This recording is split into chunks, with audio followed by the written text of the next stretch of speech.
Bien, entonces, para poder aprovechar al máximo el tiempo, les damos la bienvenida a la Escuela Internacional de Posgrado Disensos Críticos sobre Educación Inclusiva. El día de hoy vamos a desarrollar la sesión número 4, así que agradecerles a cada uno de ustedes que están presentes desde diferentes partes de Latinoamérica y el mundo. En esta sesión 4, la conferencia que se va a desarrollar lleva por título Obstáculos y apuestas políticas en el encuentro con el autismo. Esta conferencia precisamente estará dividida en dos partes. La primera abordará los obstáculos epistemológicos para acercarse al autismo. Aquí se trabajará fundamentalmente la ceguera que ocurre al momento de usar la evidencia como único paradigma epistémico en la construcción de un saber alrededor del autismo. La segunda parte focaliza sobre las apuestas políticas para acercarse al autismo. En esta parte se trabajará precisamente sobre estas apuestas que son consecuencia de pensar el autismo como un asunto complejo que para su definición necesita fundamentalmente de la voz de los mismos autistas. En la conclusión, se presentará una casuística basada en las apuestas políticas, mostrando las consecuencias vitalizantes que trae para el autista el hecho de plantear un relacionamiento en el que su voz sea la que lucha por construir un mundo con y para los autistas. Para esta interesante conferencia le damos la bienvenida al profesor Marlon Yesid Cortés Palomino. Él es profesor titular de la Facultad de Educación de la Universidad de Antioquia, es psicoanalista. Marlon es miembro de la Asociación Mundial de Psicoanálisis de la Nueva Escuela Lacaniana, sección Medellín. Es doctor en Ciencias Humanas de la Universidad Nacional de Colombia, magíster en Ciencias Sociales en la línea de Psicoanálisis de la Universidad de Antioquia. Es licenciado en Filosofía y Letras de la Universidad Santo Tomás de Aquino en Bogotá. Actualmente hace una estancia postdoctoral en CELEI, Centro de Estudios Latinoamericanos de Educación Inclusiva en Chile, donde investiga el autismo desde una perspectiva epistemológica. Además, desde el 2004 comenzó a interesarse por el autismo e hizo parte del equipo clínico de la Corporación Ser Especial, institución que se dedica a la educación inclusiva en la ciudad de Medellín.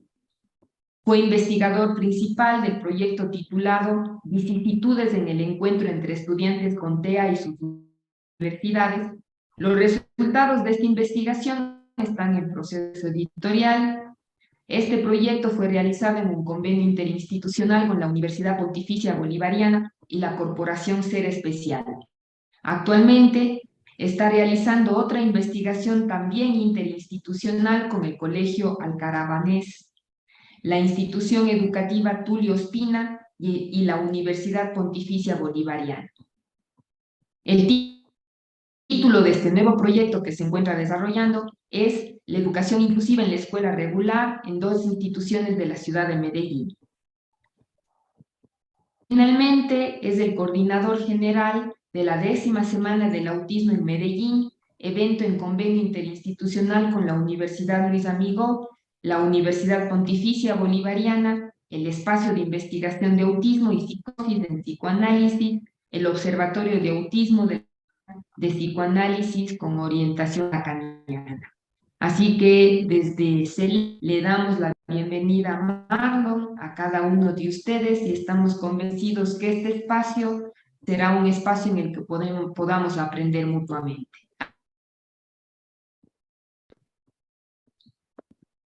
Bien.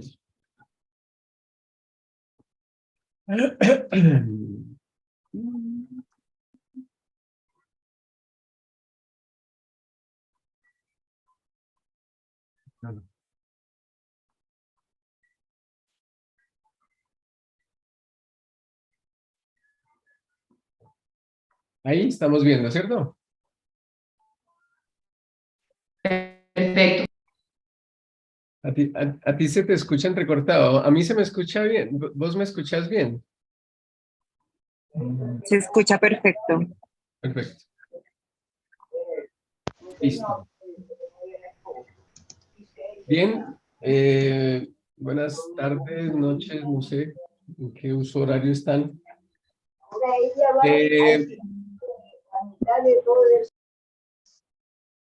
Lo primero que quisiera decir en coherencia con lo que voy a exponer es mi lugar de enunciación, ¿sí? En la presentación que hicieron de mí, pues ya aparece el hecho el hecho de que desde hace muchos años, 2004 más o menos, fue, digamos, mi primera inquietud por el autismo. Y entonces trabajo en investigación, en educación alrededor del autismo. Como psicoanalista también trabajo con el autismo. El postdoctorado también lo dirigí en dirección al autismo, una investigación alrededor de la universidad y el autismo. Después estoy empezando uno ya en la escuela y el autismo. Bueno, llevo años pensando el autismo, pero lo interesante de haberme encontrado con el CELEI y la escuela de posgrados del CELEI es que, digamos, eh, fue todo un ejercicio, o va siendo todo un ejercicio de encontrarme con nuevos autores y nuevas perspectivas políticas. En principio, les hago caer en cuenta de la foto que está en la primera diapositiva. Más o menos ve uno ahí a gente bailando. Ya eso comienza a decir mi postura alrededor del autismo. Que también se puede ver en cómo nombramos la 10ª semana del autismo que va a ser en Medellín ahora en julio, más específicamente el haberla llamado autistas solos, como interrogación, lazos, encuentros y comunidades. El título de esta semana del autismo tendrá todo su sentido en esta ponencia.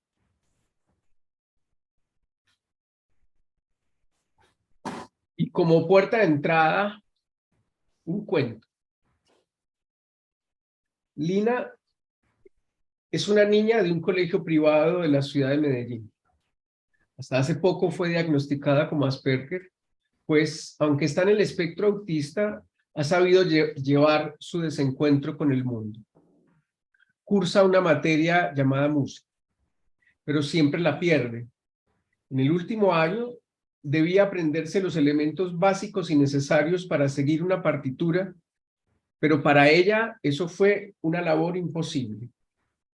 La profesora alcanza a decir, es que no he podido hacer que me aprenda qué es una negra, una blanca, una corchea. Se me acabaron mis recursos metodológicos. Pero con Lina pasa lo siguiente.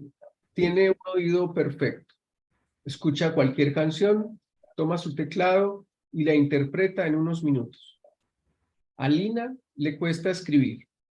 Pierde música y lengua castellana. Su lenguaje es la música.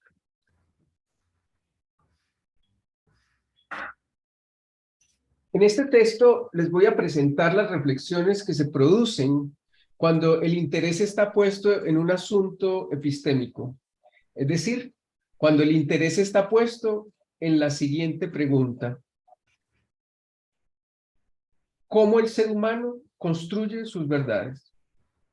Es una pregunta que atraviesa mi vida desde mis 16 años que comencé a estudiar filosofía. Pero entonces, en esta oportunidad, voy a cerrar un poco la pregunta en el campo del autismo. Entonces queda así. ¿Cómo se accede a lo que oficialmente llaman la verdad alrededor del autismo? Es decir, ¿cómo la oficialidad de mi país construye un saber alrededor del autismo? Llamo oficialidad al hecho de que en 2015 el Ministerio de Salud produjo un documento llamado protocolo clínico para el diagnóstico, tratamiento y ruta de atención integral de niños y niñas con trastornos del espectro autista. El hecho de que la instancia burocrática que haya producido el documento sea el Ministerio de Salud, ya comienza a decirnos que eso llamado autismo lo ubican en el campo de la salud, con su opuesto, la enfermedad. Y que entonces el discurso hegemónico es la ciencia. Y la ciencia está en lo que Foucault nomina como la episteme moderna, que es aquella en la cual el humano se convierte en objeto de conocimiento. Siguiendo a este autor en las palabras y las cosas, entenderemos que hay epistemes distintas que hacen ver la realidad de manera particular. Para explicar este asunto, Foucault, en el prefacio de su libro Las palabras y las cosas, cita a Borges, y a su vez cita una taxonomía de una enciclopedia china. Dice: los animales se dividen en pertenecientes al emperador, embalsamados, amaestrados, lechones, sirenas, fabulosos, perros sueltos, incluidos en esta clasificación, que se agitan como locos, innumerables, dibujados con un pincel finísimo de pelo de camello, etcétera, que acaban de romper el jarrón, que de lejos parecen moscas. Lo que subraya Foucault con esta taxonomía es el encanto que le produce a él un nuevo sistema de pensamiento que tiene, es evidente, otros puntos de referencia distintos a los utilizados por la biología en medio de la episteme moderna, que clasifica a los animales según su forma de nacer, su esqueleto, su alimentación, su hábitat, su comportamiento. Es por esto que la episteme la entenderemos como el andamiaje conceptual de una época en particular, a partir del cual ciertos asuntos en relación al saber se subrayan y se les da consistencia, y otros simplemente estarán absolutamente invisibilizados. Para Foucault solo hay 3 epistemes, no me interesa desarrollarlas. Me interesa una, la episteme moderna, porque es la que más se relaciona con el autismo en la actualidad, pero finalmente, finalizando la ponencia, haré referencia a que existen epistemes en plural, que no tienen por qué ubicarse una en comunicación con la otra. Es decir, las epistemes no mutan en la vía del progreso. De hecho, la noción de progreso es un asunto de una de esas epistemes que Foucault llama la episteme moderna, que es donde está ubicado el discurso científico, que es el que produce la verdad oficial alrededor del autismo en Colombia. Cada episteme tiene su coherencia interna, pero lo más importante que tal vez vaya a decir en esta ponencia, insisto, es que hay epistemes así en plural. En esta ponencia en particular pretendo mostrarles la episteme moderna con sus consecuencias éticas y políticas en el campo del autismo. Pero no será una simple descripción, sino que siempre estará presente el hecho de que pienso que no saber alrededor de la pluralidad de las epistemes, eso se convierte en un obstáculo para bordear lo real del autismo. Y digo bordear porque entre las palabras y las cosas siempre habrá una no identidad, sin importar la episteme en la que se produzca un saber sobre algo en particular. Bien, comencemos.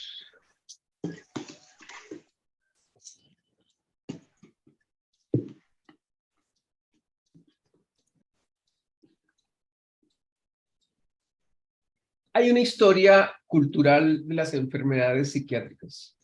En 1850, época aún esclavista en los Estados Unidos, la Asociación Médica de Luisiana planteó un cuadro psiquiátrico llamado drapetomanía, el síndrome del esclavo fugitivo, cuyo síntoma fundamental se presentaban las personas de raza negra y consistía en un, abro comillas, deseo irracional de huir de las plantaciones y ser libres. Ojo con esa enfermedad. Dicha enfermedad se curaba con el castigo, hasta conseguir la sumisión necesaria por parte del enfermo. Y un segundo cuadro clínico era la disaestesia aetiópica, que consistía en la poca motivación que tenían los esclavos para hacer producir las plantaciones de sus amos. Los esclavos con esta enfermedad parecían medio dormidos todo el tiempo, sin deseos de trabajar en las fincas. A esto se le añadía el hecho de que eran propensos a hacer daño a las propiedades del amo y a plantear disturbios con sus capataces. Otro de sus síntomas era la insensibilidad en la piel, por lo que se sugería que, abro comillas, hacer que el paciente se lave con agua tibia y jabón, luego untarle aceite y hacer penetrar en la piel el aceite con golpes propinados con una cinta ancha de cuero. Luego, es necesario poner al paciente a realizar algún tipo de trabajo pesado bajo el sol. Debido a los movimientos descuidados de los individuos afectados por la enfermedad, son propensos a hacer mucho daño, lo que parece intencionado, pero se debe principalmente a la estupidez mental y a la insensibilidad de los nervios inducidos por la enfermedad. Hasta ahí dos pequeños relatos históricos alrededor de la enfermedad psiquiátrica. ¿Qué nos enseñan estos relatos? Nos enseñan que lo que la ciencia nombra en cualquier momento histórico como verdad es una interpretación que se produce en medio de un contexto histórico específico. Diagnosticar la drapetomanía a partir de ciertos signos que mostraban los esclavos no es posible sino en ese momento histórico del esclavismo estadounidense. Ninguno de los que estamos en esta actividad podrá decir que la drapetomanía hace parte de la naturaleza de los esclavos. El contexto histórico y cultural del momento es el que permite aceptar como verdad lo que la Asociación Médica de Luisiana planteaba en 1850. En este punto debo lanzar una advertencia. No es propósito de esta ponencia plantear si lo dicho por la Asociación Médica de Luisiana es falso o verdadero. Lo que importa es subrayar el rasgo de la episteme moderna en la cual el humano es un objeto de conocimiento, pero a la vez es objeto de disciplinamiento. Pensemos, por ejemplo, ahora sí, en el contexto del autismo, lo que aparece en el DSM-4.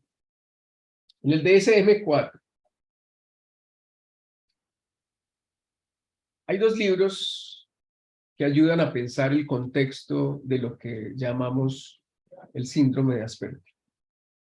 Uno de Herwig Scheck, Hans Asperger, Autismo y Tercer Reich, en busca de la verdad histórica. Y de Edith Schaeffer, Los niños de Asperger, el exterminio nazi detrás del reconocido pediatra. Con esos dos libros ya advertirán que el contexto en el que se produce lo que hasta hace poco oficialmente se llamaba el síndrome de Asperger es la psiquiatría infantil nazi. Cuando digo que hasta hace poco es porque en el DSM-5 el Asperger desaparece y queda como entre el espectro autista, pero ni siquiera se nombra.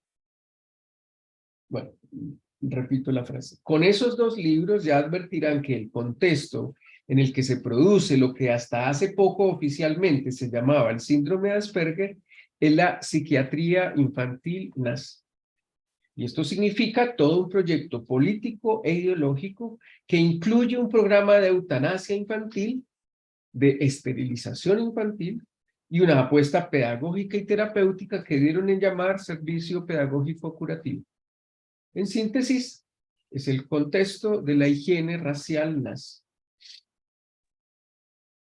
Citemos al, para mí, ya no tan estimado doctor Hans Asperger. Dice: en la Nueva Alemania, nosotros los médicos hemos asumido una profusión de nuevas responsabilidades, además de las antiguas. A nuestra labor de ayudar al paciente individual se le ha añadido el gran deber de promover la salud del Volk, el pueblo, que es mucho más que el bienestar de los individuos. No es preciso que me explaye contando el enorme esfuerzo que se está llevando a cabo con nuestro trabajo positivo y exigente, pero todos sabemos que también tenemos que llevar a cabo medidas restrictivas. Del mismo modo que el médico a menudo tiene que hacer dolorosas incisiones durante el tratamiento de los individuos, también debemos efectuar incisiones en el cuerpo nacional con un gran sentido de responsabilidad. Debemos asegurarnos de que a los enfermos que transmitirán sus enfermedades a generaciones posteriores, debemos asegurarnos de que a los enfermos que transmitirán sus enfermedades a generaciones posteriores en detrimento del individuo y del Volk, se les impida propagar su material hereditario enfermo.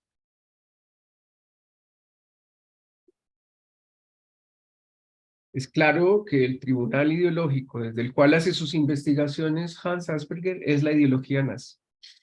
Múltiples documentos citados en los dos libros que referencio así lo muestran.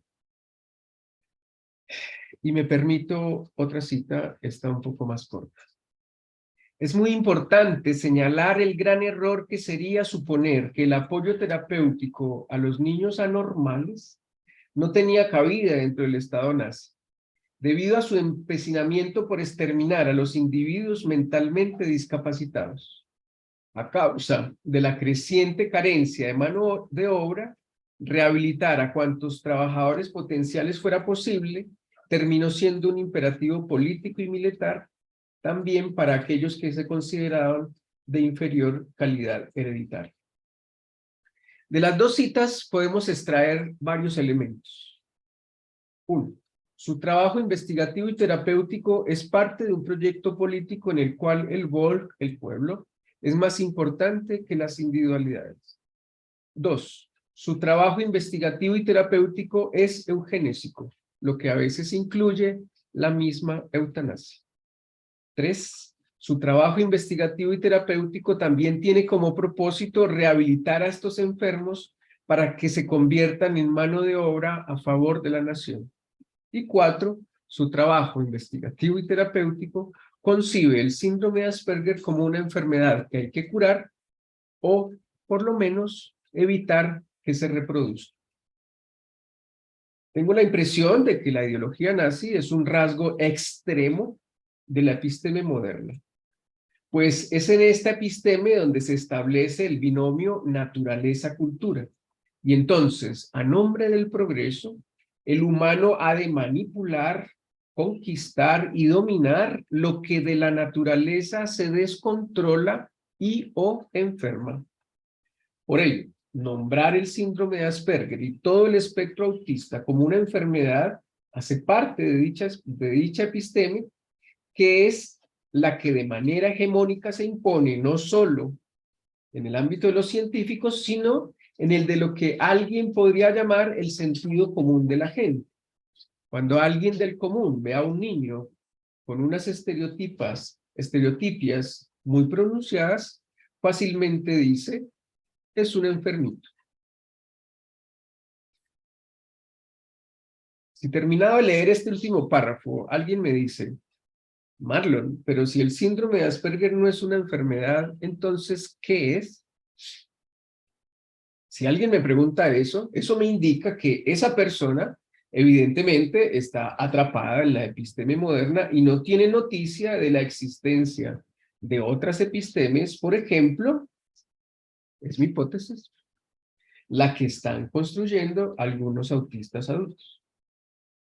Eso que están construyendo los autistas, los que están haciendo grupos, comunidades, eso que están construyendo los autistas en relación a sí mismos y su modo de estar en el mundo, ¿es una episteme Para los Foucaultianos, supongo que no. Pero bueno, por suerte, no soy Foucaultiano. Sigamos. El doctor Asperger tiene... Perdón. El doctor Asperger tiene historiadores, psicólogos, psiquiatras, neurólogos y médicos que defienden su labor investigativa y terapéutica. El método de intervención ABA, en sus siglas en inglés son Affiliate Behavior Analysis, análisis aplicado a la conducta. El método de intervención ABA, que es el método oficial de cómo intervenir a los niños y niñas autistas en Colombia. Ese método tiene su fundamento teórico en la psicología conductual trabajada por Skinner, y su eficacia se fundamenta en reforzar las conductas deseables con premios y en desaparecer los indeseables con castigos. En esta ponencia solo menciono el espíritu de este método ABA, pero es toda una práctica que se sostiene en la actualidad y que en el protocolo de atención colombiano encuentra su justificación diciendo: en los últimos 20 años se reporta un crecimiento importante de evidencia de intervención comportamental intensiva temprana a través de ABA en el progreso del desarrollo y rendimiento intelectual de los niños con autismo. Es la episteme moderna el punto de conexión entre el ABA y la psiquiatría infantil alemana. Es un punto de conexión. En estas dos apuestas terapéuticas se parte de que la verdad sobre el autismo la construyen un conjunto de expertos que observan e investigan con la lógica propia del discurso de la ciencia, es decir, reduciendo la vida humana a un objeto por ser conocido y asumiendo que las conductas que se salen de los estándares de la cuadrícula cartesiana deben ser eliminadas. Y al llegar a este punto en el que menciono lo de eliminar, lo que se sale de lo estándar, eliminar lo enfermo, déjenme hacer una reflexión tocando un punto, a mi juicio, muy denso.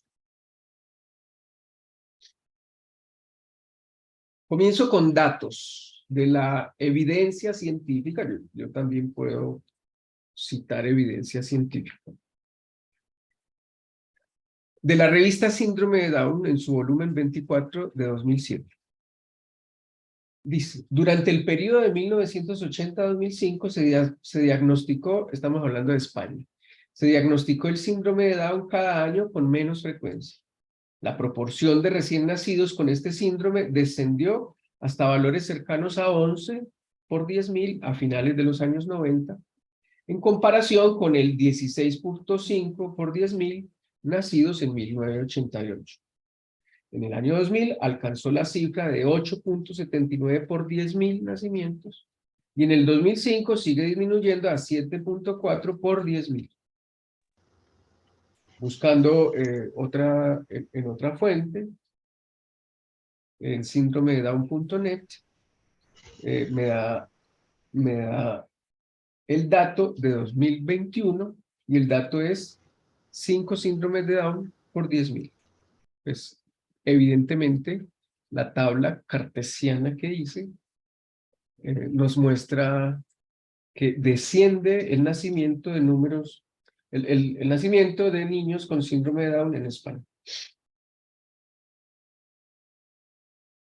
Sigue diciendo la revista Síndrome de Down: un factor que condiciona la incidencia del síndrome de Down es la tasa de abortos inducidos tras la confirmación de un diagnóstico prenatal. Según los datos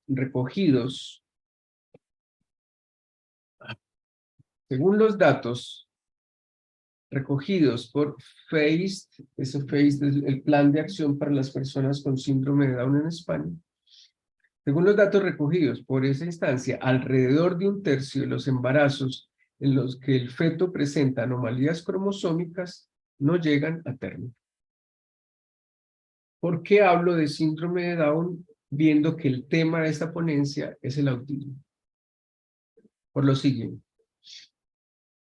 Si finalmente se descubre el gen causante del autismo o los genes causantes del autismo, pregunto, ¿se seguirá el mismo camino que se siguió en España con el síndrome de Down? ¿Cuál camino? El camino en el que cuando se detecta lo que llaman una anomalía cromosómica, se abre la puerta al aborto legal. Es este el camino que han tomado varios países del mundo y por ello la disminución de nacimientos de niños con el síndrome de Down. El asunto es que a esta situación hay que agregarle un punto. Los autistas adultos se están asociando para luchar por sus derechos. Síganlos en las redes sociales para que escuchen sus voces, que en la mayoría de las ocasiones de lo que hablan es de que la sociedad suele expulsarlos. No solo hablan de eso. Y súmenle el dato que cuando he conversado con ellos alrededor del tema genético, lo que plantean es un temor, pues leen las investigaciones genéticas como una amenaza a su comunidad. Pues para la mayoría de ellos el autismo no es una enfermedad.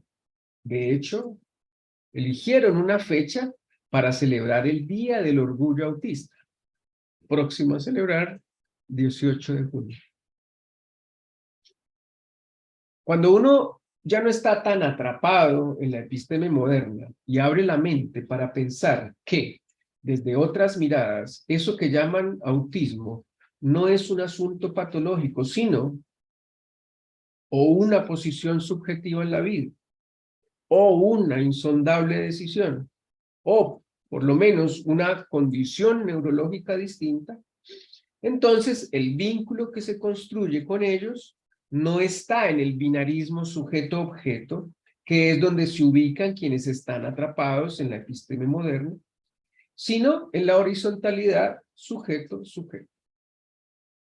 Hace pocos meses, la presidenta de la Asociación de Autistas de Colombia, Autiscol, me invitó a construir una jornada de capacitación profesional alrededor del autismo en adultos. Hombro a hombro montamos la jornada desde la búsqueda del auditorio hasta los profesionales que nos iban a acompañar y los temas que debíamos tratar. Y en la discusión hubo un tema álgido sobre el que no hubo consenso, el autodiagnóstico. Se me explotó la cabeza a mí, que vivo en la episteme moderna. Autodiagnóstico. El diagnóstico no es un asunto de neurólogos, médicos y psicólogos de las entidades prestadoras del servicio de salud. Pues sí. Sí, desde la oficialidad. Y la oficialidad actual, ya lo sabemos, se desprende de la episteme moderna. Pero entonces, ¿por qué ellos abren la posibilidad del autodiagnóstico? Porque, sigue siendo mi hipótesis, ellos están construyendo una nueva episteme desde los bordes, desde las afueras de los discursos oficiales. Una episteme en la cual nadie afuera de ellos les va a decir qué son.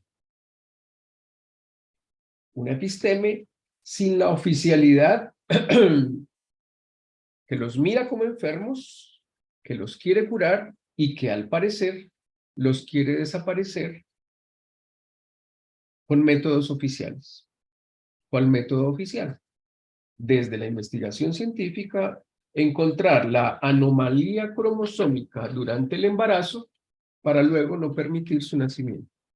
Eso es eugenesia. Y la aceptamos porque se hace con ayuda de la medicina oficial. Sigamos. ¿Qué apuesta educativa es consecuente con la episteme moderna, con el discurso de la ciencia y con el método ABA? Mencionaré una, hay varias. Su sigla, por el nombre en inglés, es TEACH, Training and Education of, no sé inglés. Su traducción, tratamiento y educación de niños con autismo y problemas asociados de comunicación. ¿Cómo definen TEACH? En principio pensemos que el surgimiento de esto que llaman enseñanza estructurada se da apostando a que el autismo no es un trastorno emocional, sino un trastorno del desarrollo. Abandonar la primera perspectiva, que es un trastorno emocional. Abandonar la primera perspectiva es abandonar el asunto psíquico que desde su perspectiva implica hipotetizar que el autismo es causado por asuntos vinculares con el padre, la madre. No sé si actualmente alguna corriente psicológica cree esto, pero ni el psicoanálisis ubica en los padres la causa del autismo. De hecho, el mismo Lacan tiene un aforismo clásico. El psicoanálisis no es una psicogénesis.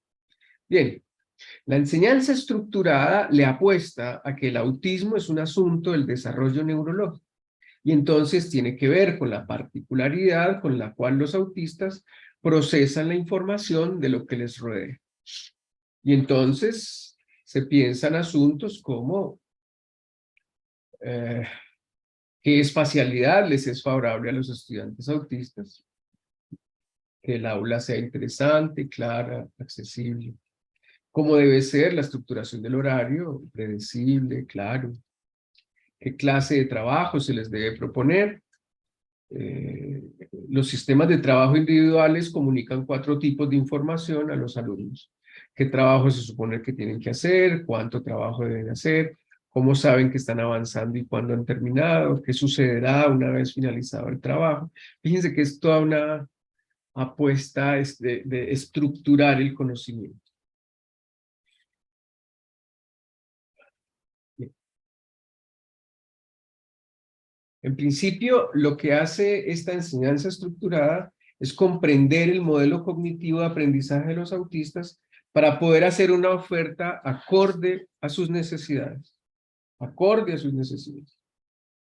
Alguien de los que está presenciando esta ponencia puede percibir cierta simpatía con lo que plantea Tisch, sobre todo cuando usan la expresión acorde a sus necesidades. Tengo la hipótesis de que el individualismo que marca esta época hace pensar que el ideal de todo proceso pedagógico es el 1 a 1 y completado con el sintagma acorde a sus necesidades, que en nuestro contexto neoliberal es un sintagma muy cercano a satisfacer las necesidades de los clientes. No nos metamos por esa vía, solo la dejo enunciar. ¿Cuál es el punto sobre el que quiero que dirijan la mirada? El siguiente, que construyo en forma de pregunta. ¿Cómo se construye la verdad alrededor del sujeto autista? Cuando Eric Schopler, cofundador y primer director de Tisch, usa la expresión acorde a sus necesidades, no podemos caer en la ingenuidad epistémica de creer que quien determina las necesidades de los sujetos autistas es el discurso científico. De hecho, ¿qué es una necesidad? Contemporáneamente, es Abraham Maslow quien clasifica jerárquicamente las necesidades humanas. Todos conocemos esta pirámide que propone el autor como resultado de su investigación y que le comenzó a dar consistencia a lo que hoy se podría llamar psicología humanista, que en palabras de Maslow sería lo siguiente. Los supuestos básicos que se incluyen en este punto de vista son los siguientes. Cada uno de nosotros posee una naturaleza interna de base esencialmente biológica, que es natural, intrínseca, innata. 2, el otro supuesto, la naturaleza interna de cada persona es en parte privativa suya y en parte de la especie. 3, es posible estudiar científicamente esta naturaleza interna. 4, este punto es el que más me llama la atención. 4, esta naturaleza interna, en la medida en que nos es conocida hasta el momento, no parece ser intrínseca, primordial o necesariamente perversa. Las necesidades básicas, las emociones humanas básicas y las potencialidades humanas elementales son, según todas las apariencias, neutrales, promorales o positivamente buenas.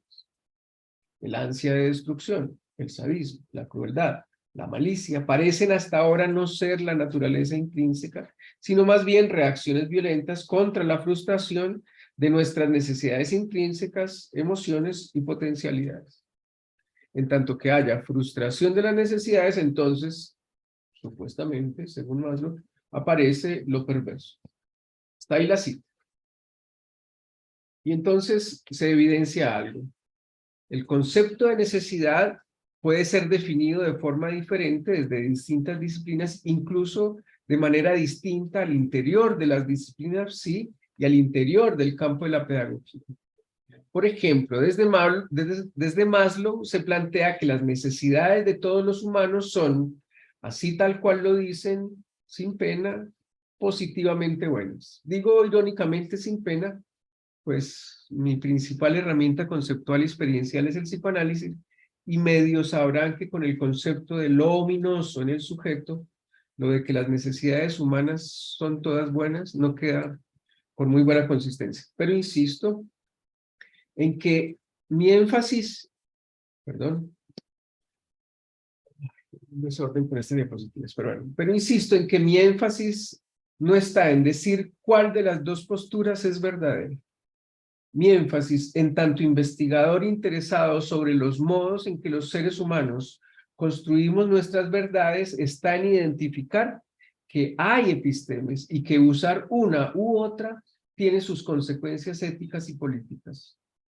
Una de las epistemes es la moderna, y a partir de ella, la verdad alrededor del autismo se construye en los consultorios de los neurólogos, los psiquiatras, los médicos y los investigadores en genética. ¿Qué tienen en común estos personajes?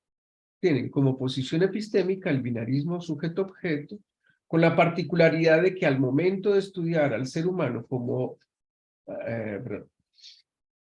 con la particularidad de que al momento de estudiar al ser humano optan por ubicarlo como un objeto observable y no como un sujeto de la enunciación con la capacidad de decir algo de sí mismo, de su propia verdad. Y entonces construyen lo que aparece en el DSM-5 como documento clasificatorio de las enfermedades mentales, y entre ellas el trastorno del espectro del autismo. ¿Cómo se describe el autismo desde esta epistema? Desde el déficit. El autista tiene deficiencias persistentes en la comunicación social, deficiencia en la reciprocidad socioemocional, deficiencias en el desarrollo, patrones de comportamiento restringidos y repetitivos, insistencia en la monotonía, excesiva flexibilidad, intereses restringidos y rígidos que son anormales, puede tener discapacidad intelectual, etc. Toda esta descripción es un asunto matemático. Es un ejercicio investigativo de identificar lo normal. Y entonces lo que se sale de ahí se clasifica como patológico.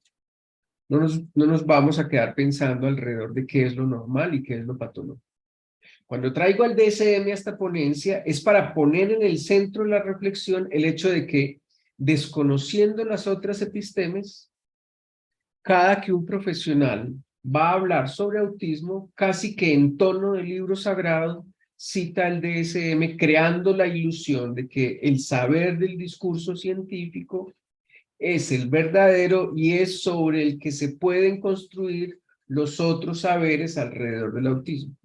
Sí.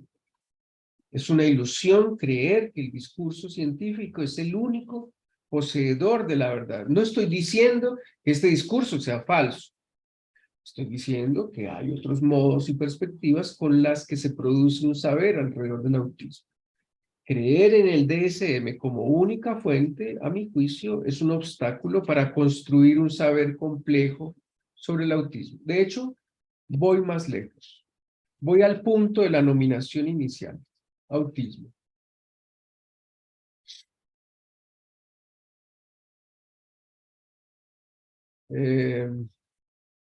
Perdón.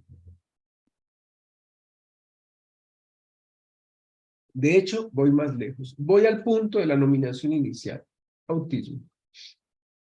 Y entonces lanzo la pregunta. ¿Cómo llegaron a nominar autismo eso que vieron en los niños? en qué situaciones estuvieron presentes para nominar como autismo eso que presenciaron y que en ese momento no tenía nombre. ¿En qué contexto académico de la construcción del saber psiquiátrico se encuentran cada uno de los pioneros de esa entidad que llaman autismo? Hay 3 pioneros. Supongo que ustedes conocen a Kanner, Asperger, y ahí les va un paréntesis. Un paréntesis desde la episteme feminista. Quienes no están cerca del autismo por cultura general fácilmente pueden identificar a Leo Kanner y a Hans Asperger como los precursores iniciales de esa entidad llamada autismo. Pues bien, señores y señoras, la historia patriarcal suele olvidar a, nombre extraño ruso, Grunja Efimovna Zukareva, psiquiatra rusa de origen judío, que incluso antes que Kanner hizo la primera descripción detallada del autismo en 1925. El asunto es que solo hasta 1966 se tradujo su texto al inglés. Título del artículo: Schizoid Personality Disorders of Childhood.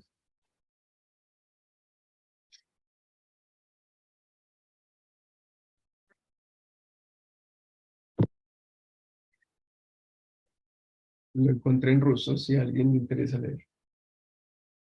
En las investigaciones que he hecho sobre eso que llaman autismo, unas universitarias, otras no, me encuentro, por ejemplo, con esta situación. Niños, jóvenes y adultos autistas que construyen vínculos con otros sujetos y que odian la soledad que viven cuando la sociedad entera los expulsa de las instituciones en las que quieren estar.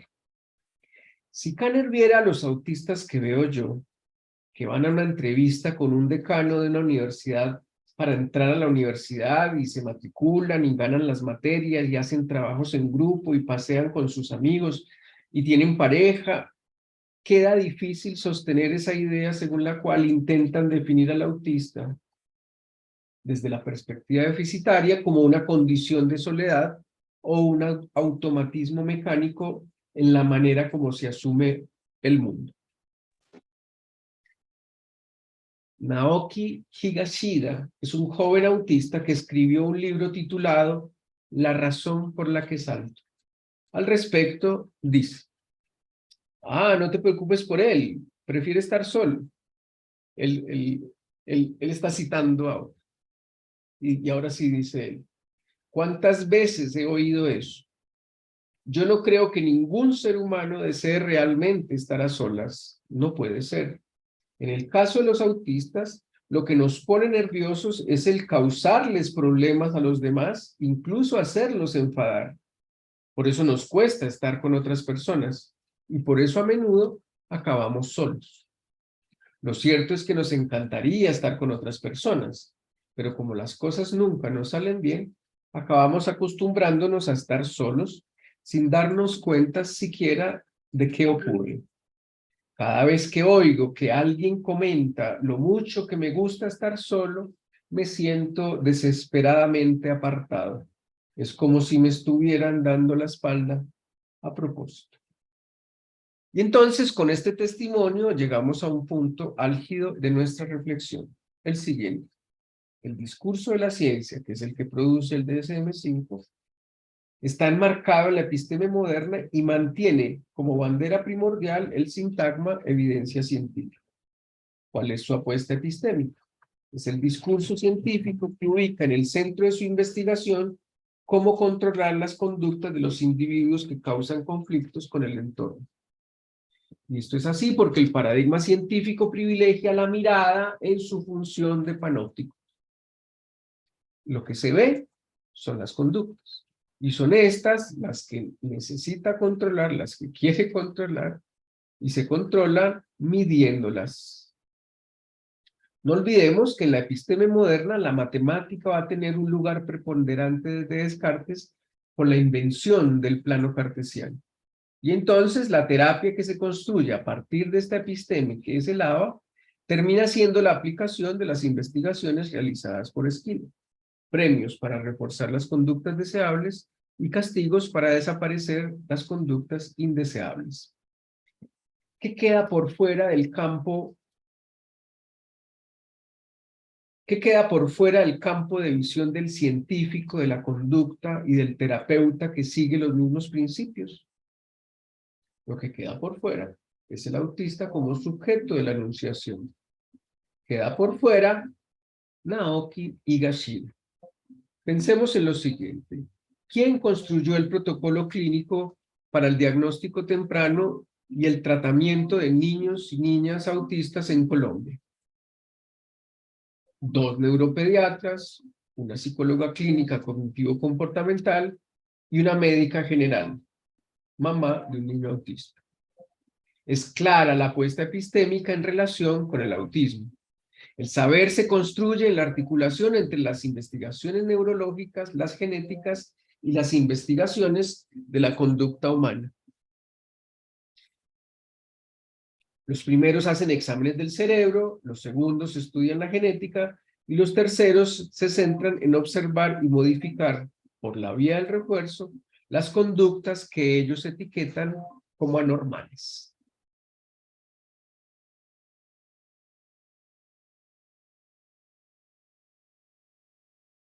Volvamos a hacer la pregunta. ¿Qué queda por fuera del campo de visión del científico, de la conducta y el terapeuta que sigue los mismos principios? Lo que queda por fuera es el autista como sujeto de la enunciación. Queda por fuera la voz de Naoki Higashida, que está bien decir, es un autista mutista, o sea, no habla. Lo que estoy diciendo es que de la voz que estoy señalando que dejan por fuera es la enunciación, pues la enunciación es áfona, pues puede no hablar, pero hay una enunciación. Dejan por fuera a los autistas con su voz, con su autodeterminación, sus decisiones, sus modos singulares de estar en el mundo y su derecho de estar en él. Uno puede aprender de autismo leyendo a estos científicos y terapeutas del comportamiento, pero debe estar advertido de que ese saber construido está en el campo de una episteme que para pensar lo humano privilegia el saber de la biología. Y entonces privilegia la investigación científica con el cerebro y los genes. Se hacen muchas preguntas. ¿El autismo tiene una causa biológica?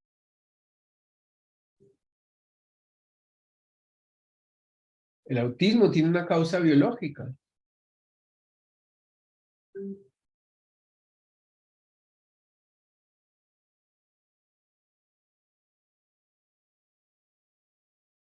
Perdón.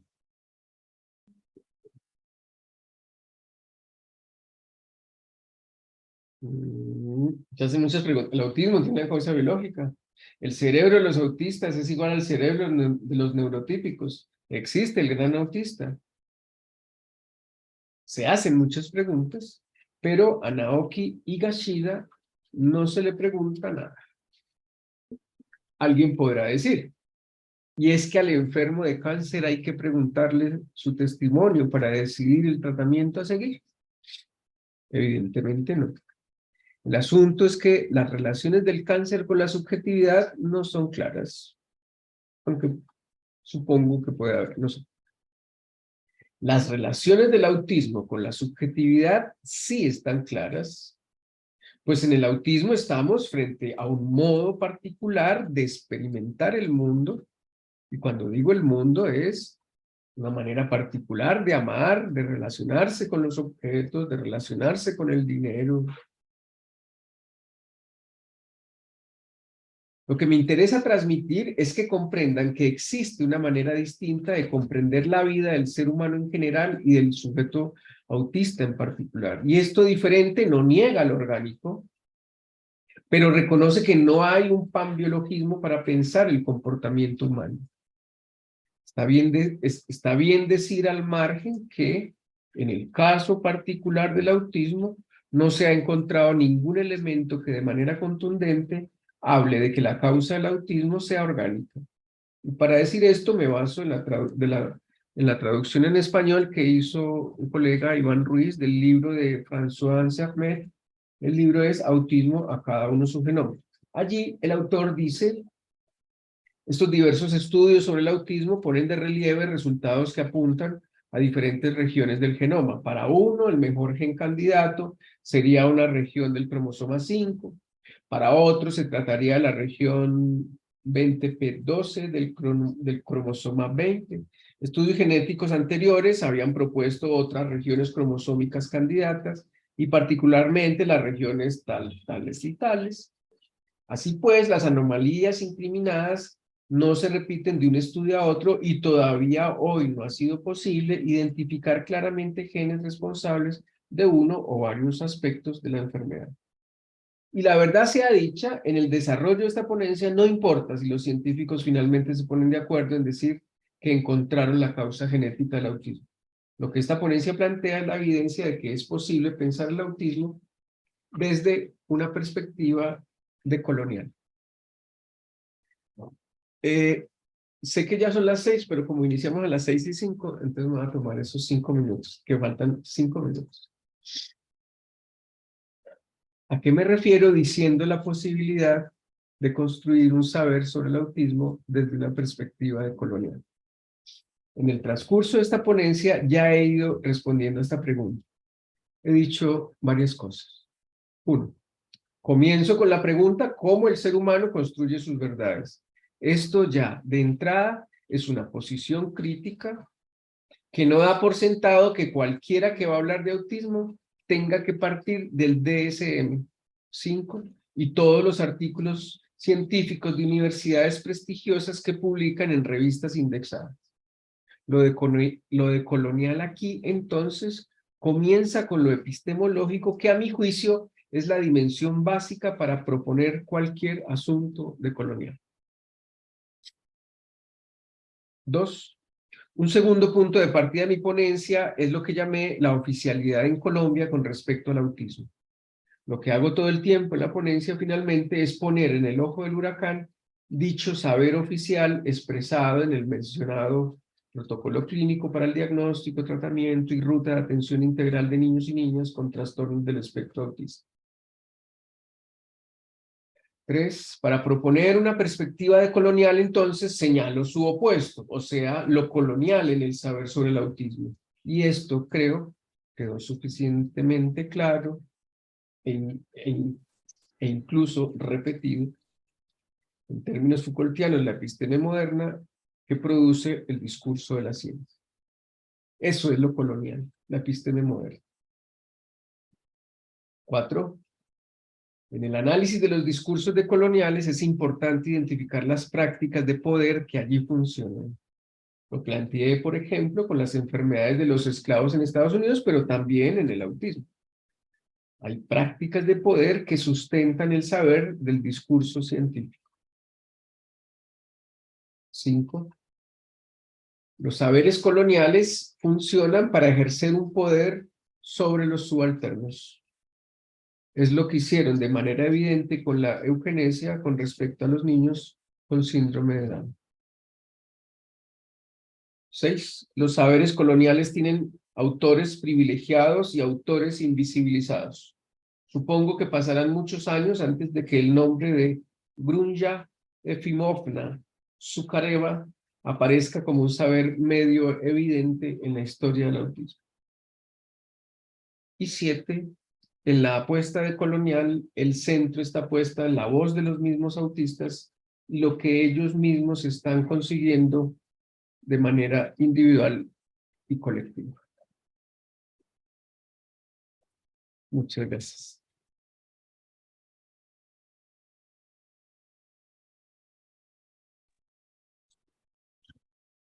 Muchísimas gracias a Marlon por esta interesante propuesta, por esta posibilidad que nos brinda a todos de poder hacer un análisis del autismo desde una perspectiva totalmente distinta a la que comúnmente encontramos en nuestros contextos. Así que este es el momento de las preguntas, agradecerles a quienes se han mantenido atentos a a los diferentes planteamientos que ha hecho Marlon. Así que, por favor, me gustaría ahora escucharles a ustedes si tienen preguntas, comentarios, pues precisamente este espacio que se abre de 20 minutos tiene ese objetivo. Así que les escuchamos. Adelante, por favor, alguien que tenga pregunta o comentario. Milena, por favor.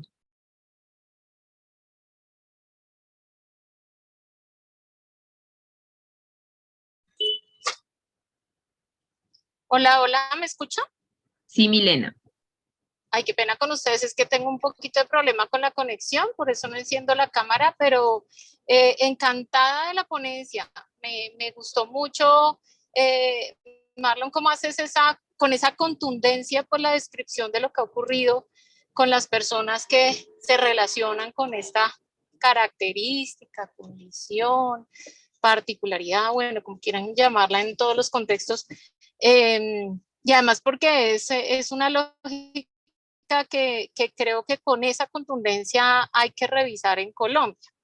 Yo soy pues aquí maestra en Colombia, estoy haciendo procesos de acompañamiento, procesos de inclusión en contextos educativos formales, pero también pues trabajo muchísimo es con la familia, ¿no? Que trabajo allí articulada con ellos. Y pues sí te tenía como allí una inquietud porque pues en el proceso que estoy desarrollando en la formación en la licenciatura en educación especial y también en estos procesos que hago de manera particular con los chicos y los jóvenes, pues tengo una cantidad enorme de jóvenes con autismo que se autodenominan ellos mismos neurodiversos, ¿sí? Digamos que neurotípicos o no se ubican dentro de lo neurotípico. Digamos que ahí se te es una lógica bien interesante como es visible, ¿no? En la que son ellos con sus voces. ¿Se me está yendo el sonido? Se te fue el sonido en el momento en que ibas a decir, creo que la pregunta o el aporte importante. Ay, perdón, ¿y ahí me están escuchando ahí ya? Dale, dale, dale, dale. Ay, gracias. No, pues quería decir eso, o sea, como que me gustaría saber en esa lógica de estos jóvenes que están en la universidad, que como bien dices, se empoderan, piden sus ajustes razonables. Yo estoy trabajando, pues digamos, de la mano de ellos en una universidad aquí en Bogotá. Y algo que sigue ocurriendo es que aunque ellos enuncian, digamos, aquello que esperan para sus procesos educativos, es muy difícil aún con la lógica normativa que los docentes logren comprender estas perspectivas, ¿sí? Entonces, pues digamos que se niegan, sobre todo en el contexto universitario, como a pensar en que sea posible que un joven que no habla, ¿cierto? Que está en una lógica de mutismo como la que acabas de exponer, que me encantó también eso, pues no pueda desarrollar un proceso educativo formal en educación superior. Entonces, pues sí quisiera como escuchar tu punto de vista sobre esas situaciones con los docentes, desde dónde nos sugieres que podemos, pues digamos como que fortalecer ese ejercicio que hagamos con ellos, porque para mí ha sido complejo, o sea, aún ellos mismos han hecho guías, ¿sí? En la universidad donde trabajo hay una guía que hizo uno de ellos, porque además ella hizo tránsito de género, ella hizo su guía para los docentes, digamos, exponiendo qué espera que pase, y aún así como que no se obtiene respuesta. Quería como comentar un poco la situación y pues escucharte un poco desde esa perspectiva tan contundente que tienes, como qué paso nos recomiendas, qué punto podríamos allí tomar como clave. Tomamos 2 o 3 preguntas y después digo algo, por favor. De acuerdo, Marlon. Vamos a darle paso entonces a Pilar Valenzuela, que también tiene su mano levantada. Muchas gracias. Gracias por la exposición, la encontré muy interesante, sobre todo con esta reflexión de verlo desde la teoría descolonial. Estaba pensando un poco en la experiencia, hablo desde Chile, del enfoque biomédico y cómo todas las políticas públicas apuntan a apoyar al sujeto justamente cuando se puede dar evidencia, por así decirlo, de una enfermedad o de una condición médica. Y todavía no por lo menos en la universidad, todavía no logro escuchar ya como un consenso en el apoyo a la diversidad en general. Sí, en poder determinar cuáles son los estudiantes y que pueden verificar, dar cuenta de esta condición médica.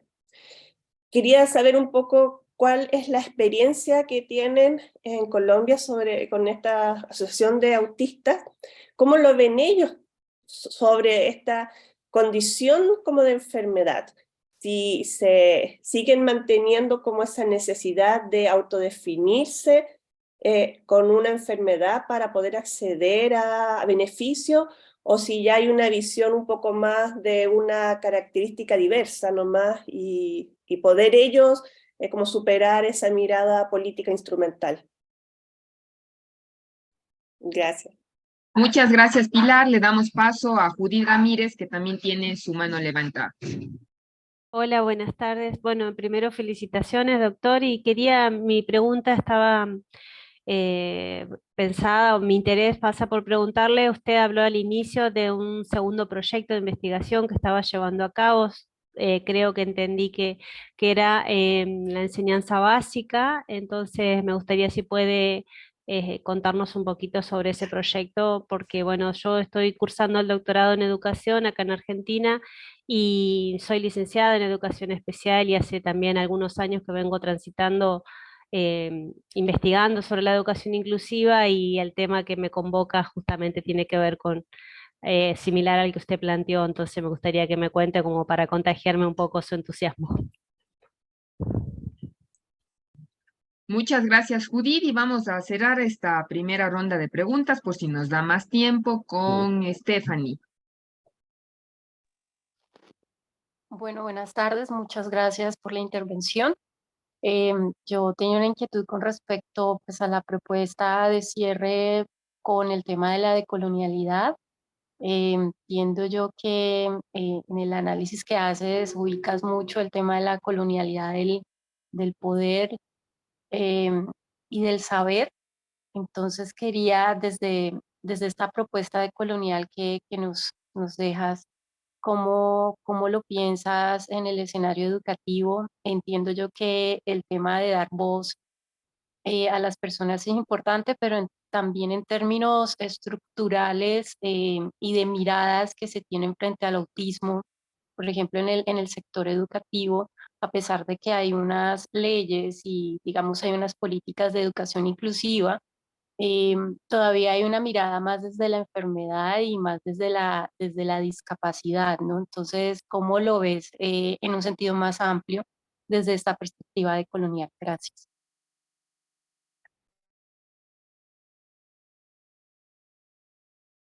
Bueno, ¿hablo? Sí, por favor, Marlon, adelante. Bien.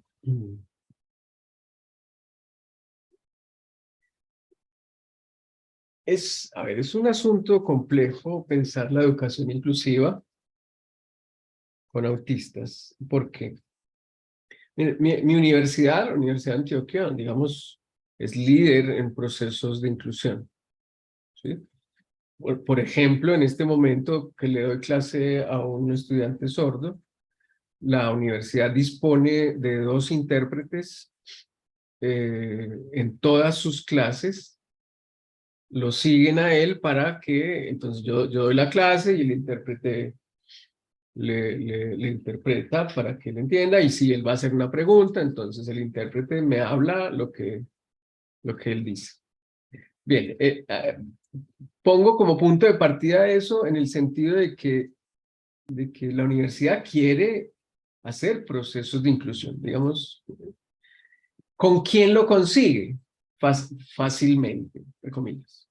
¿Con quién lo consigue? Es decir, tenemos personas con problemas de movilidad, tenemos personas sordas, tenemos problemas de visión.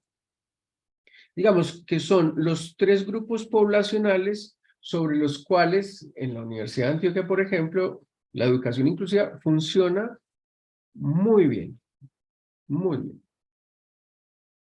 Aquí el asunto es que cuando pensamos la educación inclusiva con estudiantes autistas, digamos, no se reduce a una técnica. Sí, es decir, entonces, el estudiante con problemas de visión me pide los documentos con suficiente tiempo de antelación, y entonces él los lleva a la biblioteca, y en la biblioteca se los traducen en audio. ¿Sí? Segundo, en relación a la motricidad, problemas de motricidad, entonces todos los bloques de la universidad tienen ascensores, algunos tienen rampas. Sí. La educación inclusiva con personas autistas, en tanto que no es un asunto técnico, sino que es un asunto radicalmente distinto.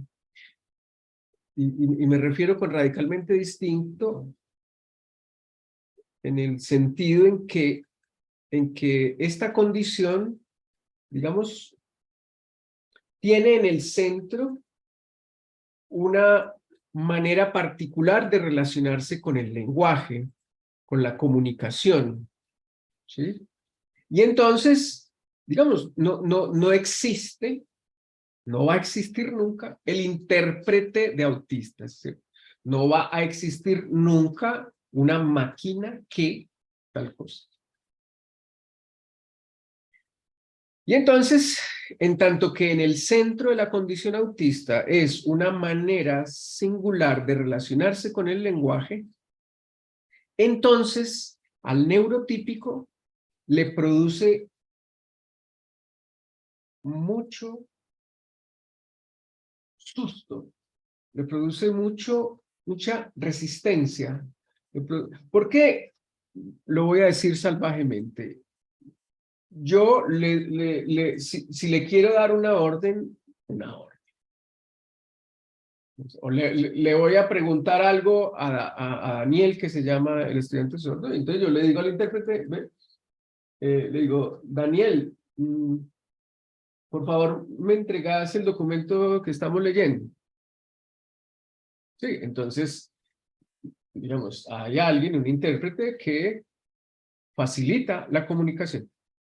Con el autista no existe esa máquina o ese intérprete.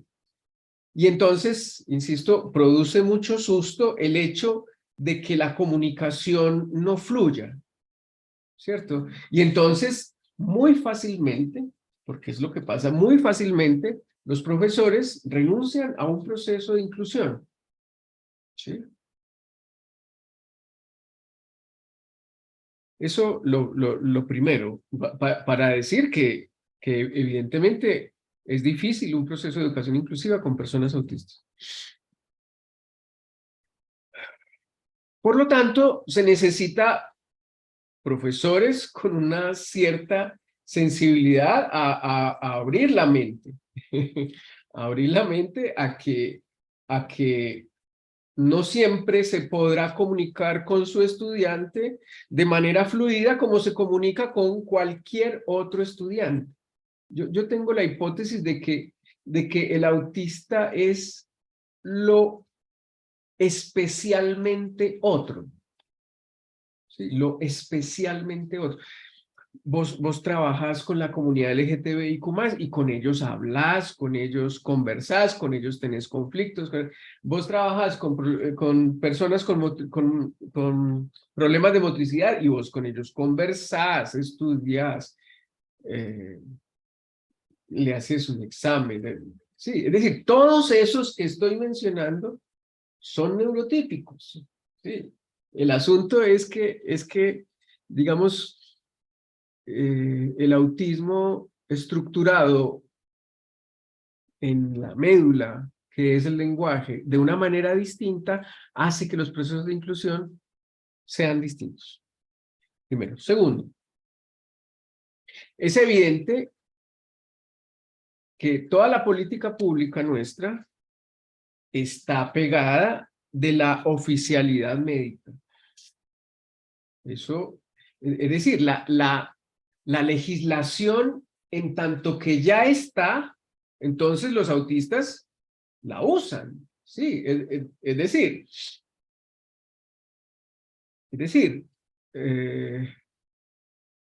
si tiene que presentar una excusa porque tuvo episodios de epilepsia, es el discurso médico el que va a certificar ese asunto. Sí.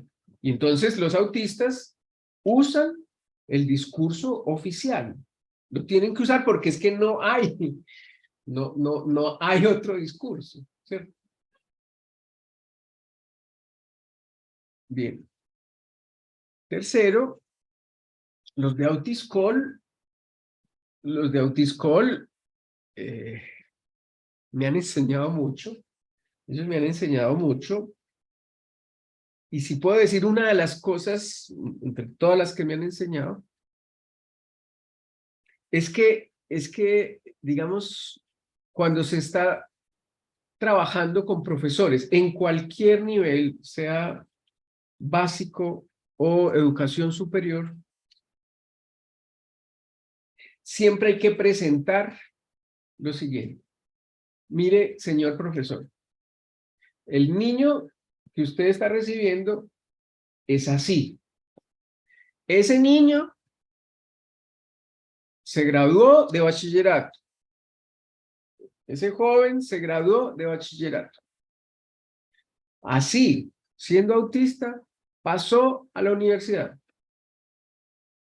¿Usted lo quiere educar o no? Dice no. Entonces ahí mismo se apela incluso al, digamos, a lo jurídico. Es decir, en Colombia usamos algo que se llama la acción de tutela, y entonces es necesario interponer una acción de tutela para que los derechos de todos los estudiantes no se vean vulnerados, para que el derecho a estudiar de ese estudiante no se vea vulnerado. Y entonces casi que el mismo, la misma burocracia, la misma ley les obliga, tanto en básica como en universidad, les obliga a hacer lo que llamamos en Colombia los ajustes razonables. Y los ajustes razonables son para él. ¿Sí? Para él. Para uno.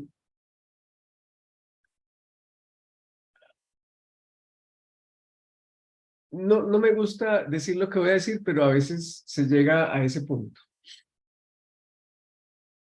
Uno los convence, uno les da una charla sobre autismo, uno les puede armar un curso corto de autismo, tal.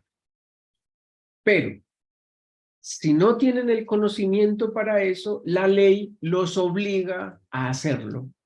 ¿Sí?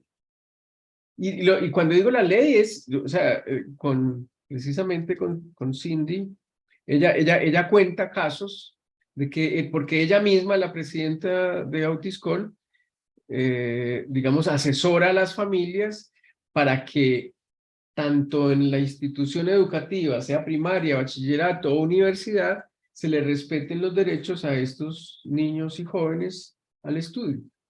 Es decir, el extremo es usar el discurso jurídico. En Colombia, la tutela. Y lo último, en relación al nuevo proyecto, el asunto es que efectivamente apenas estamos iniciando y estamos en ¿cuál es la primera etapa? La primera etapa es llegar al colegio. Obviamente ellos, el colegio mismo, son investigadores, no voy yo a investigarlos a ellos, no, ellos mismos son investigadores de su trabajo, yo estoy como ente externo, y entonces estamos recopilando, en principio, todo lo que a nivel documental hay alrededor de la inclusión con niños autistas. Les insisto, estamos en el momento absolutamente inicial, esperamos demorarnos unos 3 años para concluir algo y entonces publicar un libro. Pero el propósito es que identificamos a 2 colegios que de manera especial aceptan a muchos niños autistas, ¿sí? Entonces, efectivamente, lo que queremos hacer con esos 2 colegios en particular es que han hecho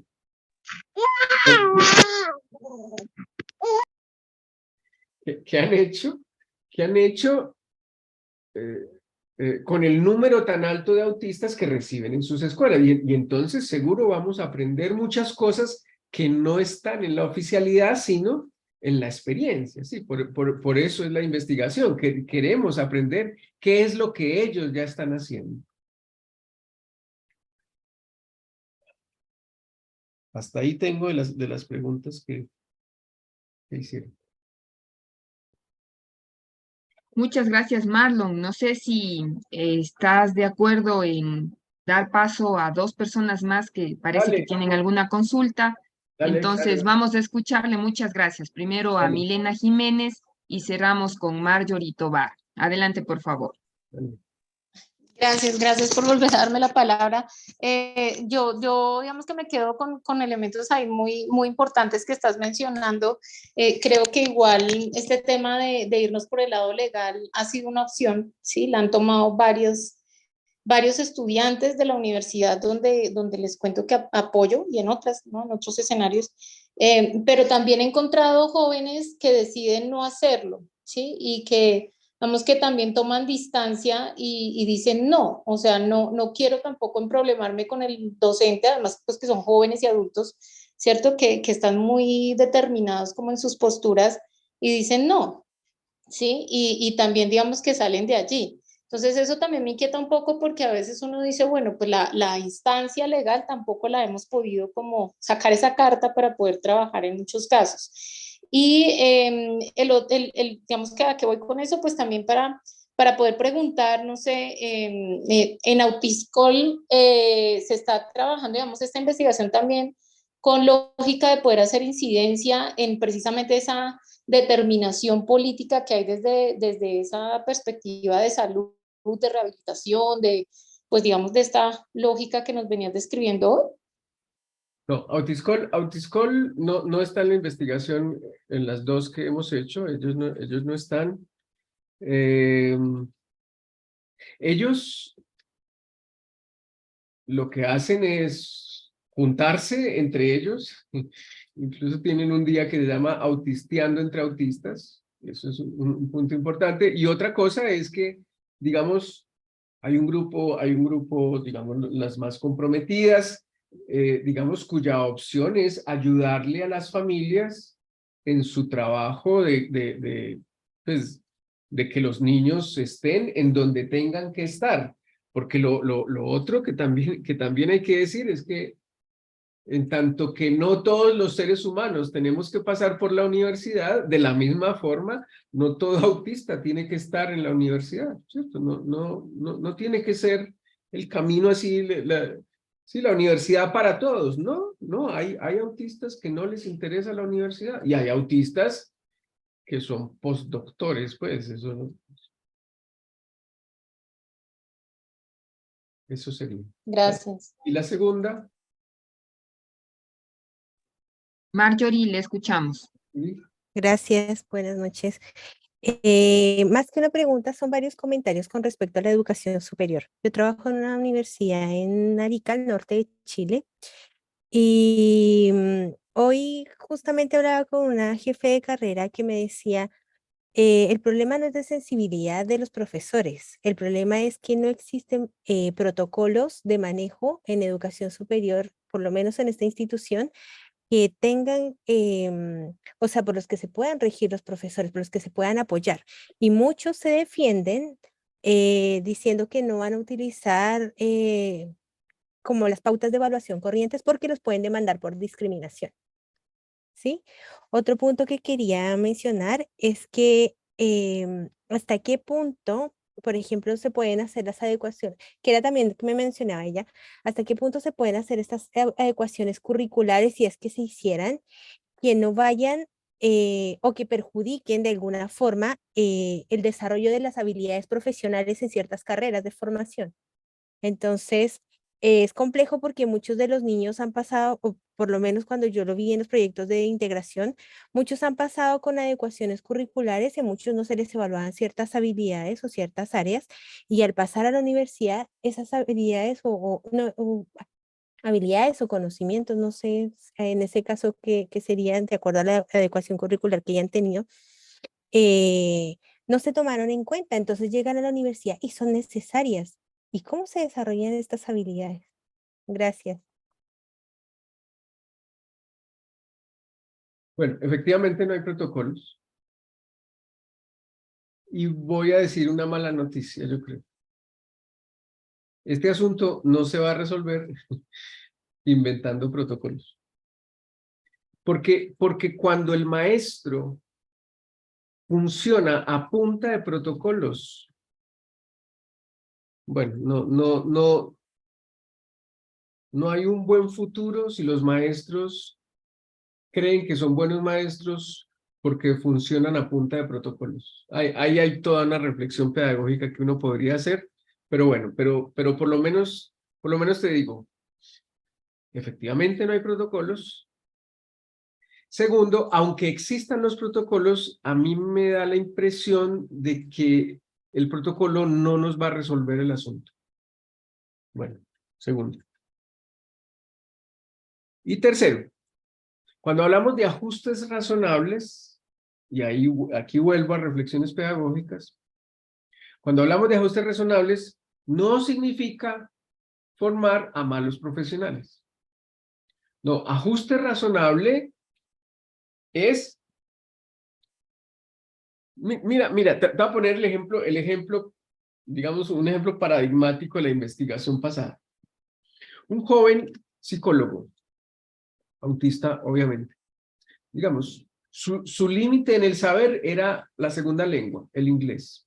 Sí, es decir, como la niña del cuento inicial, que no se aprendía la negra, la corchea y la blanca, este joven no es capaz con el inglés. No. O sea, no. Y digo, cuando digo tanto no, es que cuando un autista se encuentra con una dificultad, estamos en el orden de lo imposible. Es decir, este hombre, por más cursos a los que asista de inglés, no va a aprender. No va a aprender. Y entonces ahí es cuando digo, eso no es un problema. ¿Sí? Pregunto. No sé si aquí hay psicólogos.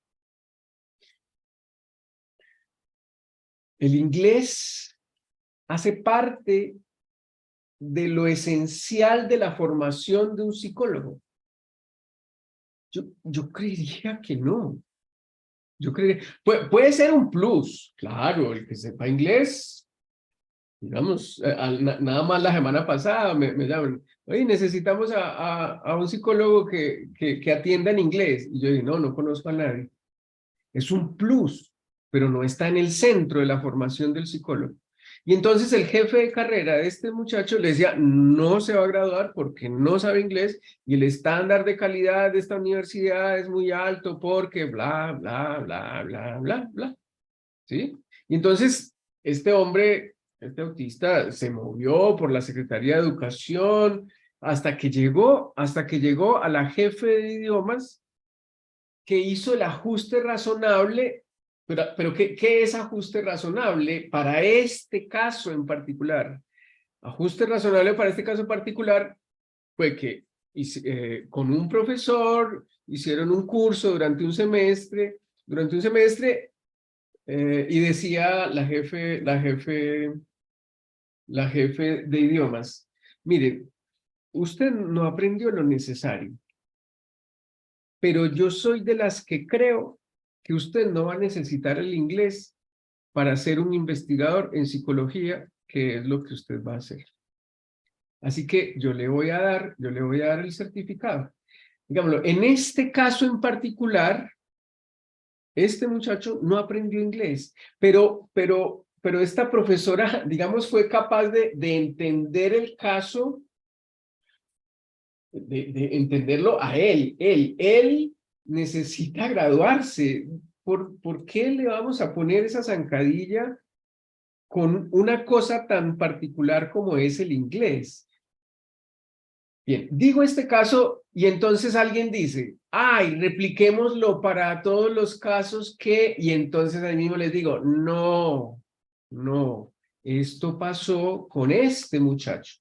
No podemos replicar lo mismo para todos los casos. Que ahí es cuando digo yo que el asunto de lo pedagógico, y más específicamente la educación inclusiva, no es un asunto de protocolos, sino que es un asunto de, en cada caso, inventar qué es lo que se puede hacer.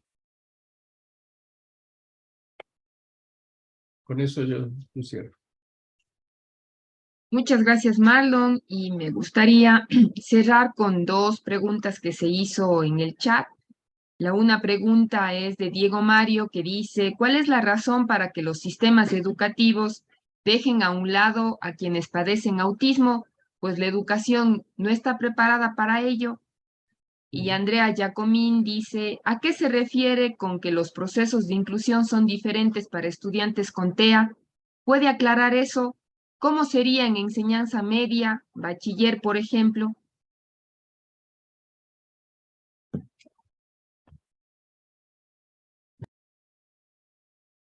Bueno, efectivamente, yo sí creo que la educación no está preparada. No está preparada. No está preparada y digámoslo así, no nos está tocando prepararnos porque cada vez llegan más niños y jóvenes con condición autista a nuestras instituciones educativas. Efectivamente, la educación no está preparada para eso. Es decir, la formación de los maestros, digamos, en líneas generales, no está pensada para una condición tan distinta a lo que somos nosotros como neurotípicos. Eso es lo primero. Y lo segundo, en esa pregunta tan amplia que hacen, vuelvo a la frase de hace 2 minutos. No hay recetas, no hay cómo decir qué se puede hacer. Lo que sí puedo transmitir es que necesitamos, digamos, abrir la mente para comprender procesos cognitivos distintos, para aprender experiencias amorosas distintas, para aprender experiencias de diversión distintas, para entender encuentros distintos. Yo diría que ese es el punto. El punto es casi que uno cuando llega al salón, digamos, abrir la mente lo más que se pueda para entender que los estudiantes son un mundo distinto y, tal vez sí lo debo decir, para entender que si soy capaz de decir que cada estudiante es distinto, también soy capaz de decir que el autista es más distinto, porque su condición tiene que ver con el lenguaje, que es una dimensión estructural en el ser humano. Listo, Liliana.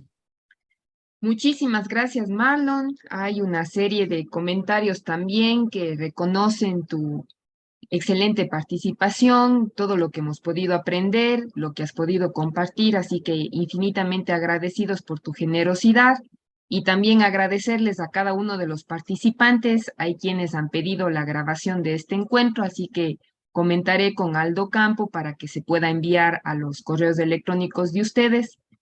Con esta participación y con la presencia de cada uno de ustedes, a quienes les agradecemos mucho, cerramos esta sesión y nos veremos de acuerdo al cronograma en la próxima actividad. Muchas gracias a todos. Marlon, muchísimas gracias. Disculpa.